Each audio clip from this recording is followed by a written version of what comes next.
Hello बच्चों, कैसे आप लोग? उम्मीद करता हूं कि बिल्कुल बढ़िया होंगे। मेरे प्यारे सिरों, एक अच्छा सा क्वेश्चन है मेरे पास जो कि ऑर्गेनिक केमिस्ट्री में आता है और बहुत कॉमन कॉन्सेप्ट यूज होता है, लेकिन गलत होने के चांसेस बहुत ज़्यादा रहते हैं। प्यारे बच्चों, जैसे अगर हम इनकी स्टेबिलिटी का ऑर्डर पूछें तो यहाँ पे जरा देखिए, यहाँ पे रेजोनेंस हो रहा है, बिल्कुल हो रहा है।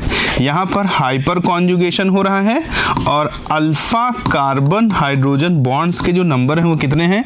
9 हैं। और यहाँ पे भी क्या चल रहा है? रेजोनेंस चल रहा है।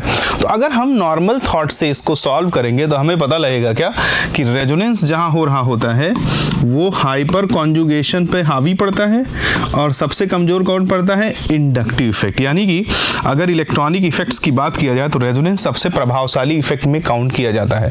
प्यारे बच्चों, इससे हमें एक बहुत बड़ी गलतफहमी हो जाएगी कि जैसे अगर ये फर्स्ट है, ये सेकेंड है और ये थर्ड है तो इसके नंबर रेजोनेटिंग स्ट्रक्चर्स ज्यादा होंगे, 5 होंगे। इसके कितने होंगे? 2 होंगे। रेजोनेटिंग स्ट्रक्चर उम्मीद करता हूं कि आपको आता ही होगा और आना ही चाहिए। CH2 डबल बॉन्ड CH और यहाँ पे क्या है? CH2+। अगर हम इसका रेजोनेटिंग स्ट्रक्चर बनाएंगे तो इट लुक्स लाइक ये पाई बॉन्ड यहाँ चला जाएगा और ये CH2+ और ये CH डबल बॉन्ड CH2 हो जाएगा। यानी इसके टोटल कितने रेजोनेटिंग स्ट्रक्चर बनेंगे? 2। और दोनों क्या है जरा देखो, इक्विवेलेंट रेजोनेटिंग स्ट्रक्चर हैं। जब कोई भी रेजोनेटिंग स्ट्रक्चर बिल्कुल एक जैसे होते तो उन्हें क्या बोला जाता है? Equivalent resonating structure. इसके टोटल कितने रेजोनेटिंग स्ट्रक्चर बनेंगे? इसके टोटल 5 रेजोनेटिंग स्ट्रक्चर बनेंगे and they are not equivalent. तो सबसे पहले मिसकंसेप्शन यहीं से अराइज करना शुरू हो जाएगा कि जहां पर इक्विवेलेंट रेजोनेंस हो रहा होता है वहां पर स्टेबिलिटी क्या होती है?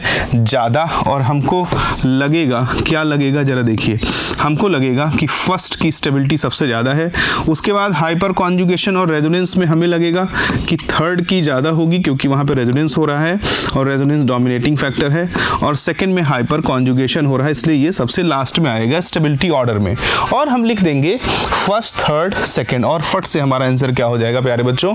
गलत हो जाएगा। सबसे पहले ये जानने की जरूरत है कि ये जो इक्विवेलेंट रेजोनेंस का कॉन्सेप्ट हम लोग इस्तेमाल करते हैं, ये फंक्शनल ग्रुप प्रेजेंट होता है तब अच्छे तरीके से वर्क करता है।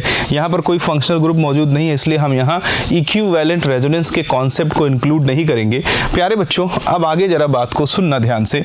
अब दूसरा हमको क्या लगेगा कि दूसरा हमको ये लगेगा कि भाई चलो यहाँ पे इक्विवेलेंट रेजोनेंस हावी नहीं हो रहा है तो यहाँ पर नंबर ऑफ रेजोनेटिंग स्ट्रक्चर ज़्यादा है, इसलिए तीसरे की स्टेबिलिटी क्या हो जाएगी? सबसे ज़्यादा। उसके बाद किसकी नंबर आएगी? तीसरे के बाद नंबर आएगा किसका? पहले का। और फिर किसका नंबर आएगा? दूसरे का। ये भी गलत हो जाएगा। प्यारे बच्चों, आपको एक और ज़बरदस्त इंफॉर्मेशन आनी चाहिए कि जो 9 अल्फा H होते हैं, यानी कि अगर हाइपर कॉन्जुगेशन के दौरान 9 कार्बन हाइड्रोजन बॉन्ड है तो वो बेंजाइल कार्बोकेटायन से स्टेबिलिटी ऑर्डर में क्या आता है? मोर स्टेबल आता है। एक्सपेरिमेंटली प्रूव्ड बात है ये। तो बहुत ही इंपॉर्टेंट है कि अगर कहीं भी 3 डिग्री कार्बन में 9 अल्फा कार्बन हाइड्रोजन बॉन्ड मौजूद है प्यारे बच्चों, तो उसकी स्टेबिलिटी बेंजाइल कार्बोकेटायन से ज़्यादा होती है। यानी कि जो एक्चुअल ऑर्डर होगा प्यारे बच्चों वो क्या होगा? वो होगा सेकेंड की स्टेबिलिटी सबसे ज़्यादा होगी और सेकेंड के बाद नंबर आएगा किसका? थर्ड का। और थर्ड के बाद नंबर आएगा किसका? फर्स्ट का। This is the correct answer. उम्मीद करता हूँ कि इस छोटे से क्वेश्चन से मैं आप तक कुछ ज़बरदस्त इंफॉर्मेशन पहुँचा पाया हूँगा। तो आज के लिए इतना पर्याप्त है। Thank you.